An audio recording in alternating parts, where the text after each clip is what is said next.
Hello, kids! Welcome to our fun learning time. Today, we will learn a new letter. Are you ready? Let's begin. This is the letter A. A is a big letter. A is a small letter. A. A is for apple. Apple starts with A. Apple. Let's say it together. Apple.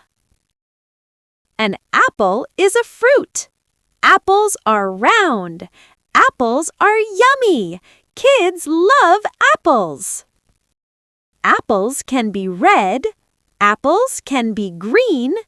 Apples can be yellow. All apples are tasty. Let's count apples together. 1 apple, 2 apples, 3 apples. Good job! Apples are good for us. Apples make us strong. Eating fruits is healthy. Say, I love apples. Let's repeat again. A is for apple. Apple. Apple starts with A. Great learning! You did amazing today. See you next time. Bye-bye. Keep learning and smiling.